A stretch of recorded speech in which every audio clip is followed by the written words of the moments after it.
Namaste to all listeners.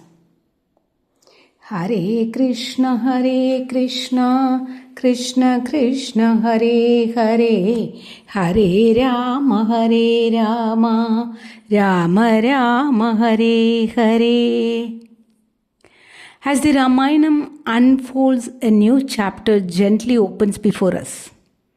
Today we step into the inspiring story of Viswamithra Maharshi, a king who became a sage and a soul that reshaped the future of Rama himself.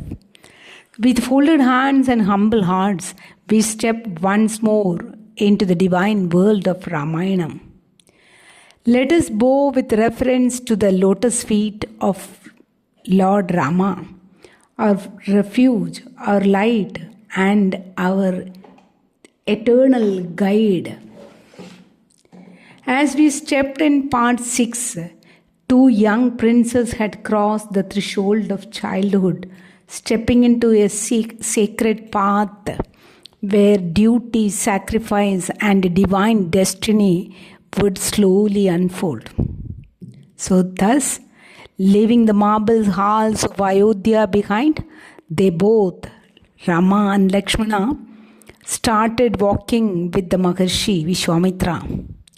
They walked a long distance with their bows slung over their shoulders and their quivers. Quivers means a case of arrows, full of arrows. Rama and Lakshmana followed the sage like two young lions following a mountain breeze. As they walked along the banks of the Saryu river, Viswamithra did not just walk in silence, he turned the entire landscape into a classroom. Maharshi taught them how to listen to the language of the birds and the rustle of the leaves.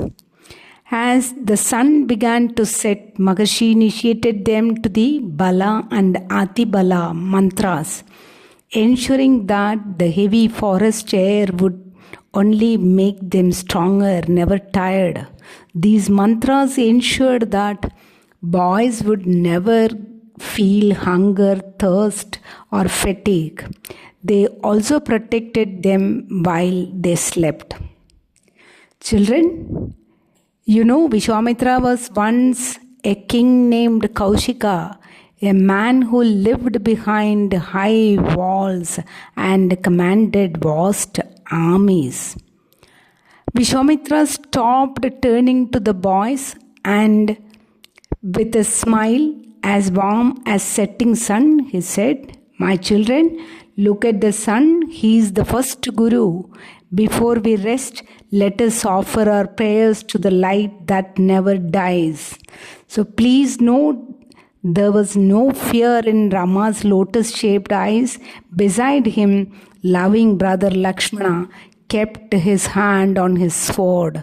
His eyes were watching every moving leaf to ensure his brother's safety. Kaushika did not become Viswamithra overnight. He was a powerful king who believed that physical strength, that is, the power of his army and his sword, was the greatest force in the world.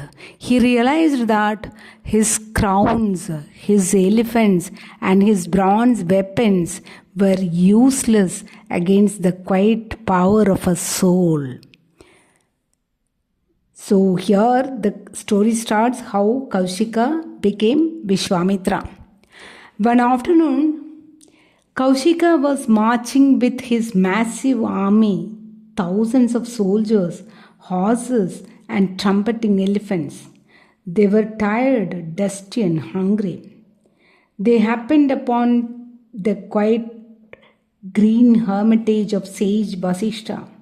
Kaushika looked at the simple hut and humble sage and wondered how such a poor man could possibly host a king and his entire army.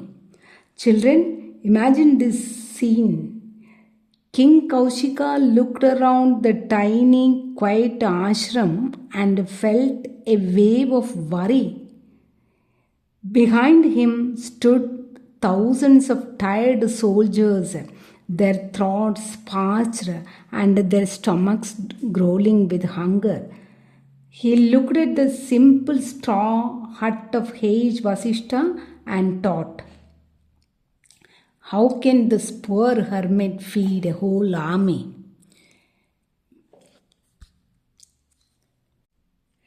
Then Vasishta called for his divine cow Nandini. He told, wait, great king, he said softly. A guest is like a god in his home. Please let me serve you. As the king watched with wide eyes, a miracle happened. From this one beautiful cow, everything they needed appeared. It was a feast better than any the king had ever seen in his own palace. Kaushika could not control his wonder. He looked at the tiny hut and then at the magical cow Nandini. He thought, what? I am a powerful king with rooms full of gold and so much of wealth, yet I cannot do what the simple sage just did. For the first time in his life, Kaushika felt very small of himself. He realized that the sage's peace was more powerful than a king's sword. But instead of being humble, his heart filled with a greedy thought. Kaushika thought, I am the king. Everything beautiful in this world must belong to me. I must own this cow. He slowly walked towards the sage and told, dear sage, I'll give you thousands of cows, piles of gold, and jewels that shine like the sun.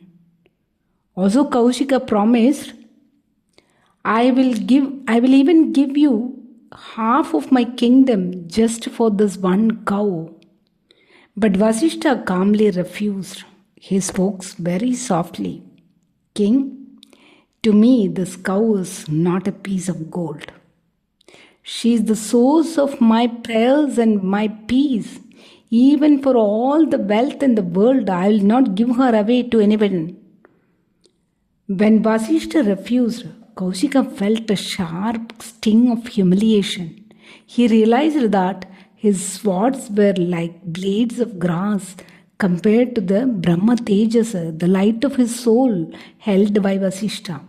He thought, the only true strength is the strength of wisdom. This was the moment Kaushika truly changed. He did not just walk away. He threw down his bow and went into the deep forest. He realized that if he wanted the power of a sage, he could not take it by force. He had to earn it through thousands of years of silence. So the king who wanted to own the world decided he would rather understand the universe. So that long walk he took after leaving the ashram was the first step towards becoming Viswamithra.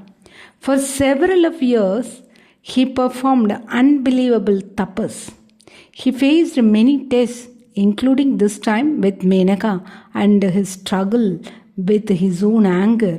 Eventually, he conquered his ego completely. It was the transformation forged in the fire of penance and the freezing waters of the Sarayu. After leaving his palace, he spent years in deep meditation, standing still as a tree while the seasons changed around him. So the story ends beautifully with Vasishta himself finally addressed to him as Brahmarshi or Viswamithra. The two former enemies embraced the equals. Kaushika was no longer a greedy king. He had become Viswamithra, the friend of the universe. It was a transformation forged in the fire of penance and the freezing waters of the Sarayu. After leaving his palace, he spent years in deep meditation, standing still as a tree. Thus, He began the long journey of unparalleled penance. He abandoned his kingdom and walked toward the deep forest. He performed sacred rituals, survived only on the fruits and roots found in the wild, and meditated for countless years. Gradually, the power of his penance began to touch the very heavens. So Indra, the king of Devas, grew fearful. He worried that Kaushika, that is currently known as Viswamithra's penance, would grant him power even greater than that of the gods, Indra's. So to break his concentration, Indra chose Menaka, the most radiant of all Apsaras, known for her compassion and divine beauty. Menaka hesitated at first, but eventually obeyed Indra's command and descended onto the earth. Like a gentle breeze carrying the fragrance of heaven, Menaka arrived at the silent forest to stir the heart of the great king turned sage. When he saw her, and the world of the spirit vanished, replaced by the warmth of the smile, Kaushika fell in love with her. He forgot about his goals for a long time, and they even had a daughter named Shakuntala. Shakuntala's stories we can tell in another occasion. But one day, Kaushika woke up and realized he had lost his way. He realized that even a happy life can be like a golden cage if it stops you from reaching your true potential. So he walked away again. He went back to the quiet mountains to try again. This time, he worked very hard to control his feelings. He stopped being greedy, he stopped being angry, and he stopped being proud. He had finally learned that peace is more powerful than war. In the deep golden silence of his final meditation, he captured the very breath of the sun and gave the world the Gayatri Mantra, a prayer of light that has guided humanity for ages. The Gayatri Mantra is composed of 24 powerful syllables. In Vedic philosophy, there are linked to the 24 tattvas, elements or principles of the universe. As the sun dipped behind the horizon, casting a golden glow over the forest, sage Viswamithra looked upon Rama and Lakshmana with a quiet pride. The boys, full of courage and devotion, had now stepped firmly onto the path of Dharma, ready to face challenges beyond imagination. So with a smile, the Maharshi spoke, "Children, the seed of virtue once sown in the heart blossoms when tested by fire. Courage, wisdom, and devotion will guide you through the darkest of forests and the fiercest of battles." Namaste, listeners. Today we will conclude with this. Bye till then. Hare Krishna, Krishna Krishna, Hare Hare, Hare Rama, Rama Rama, Hare Hare.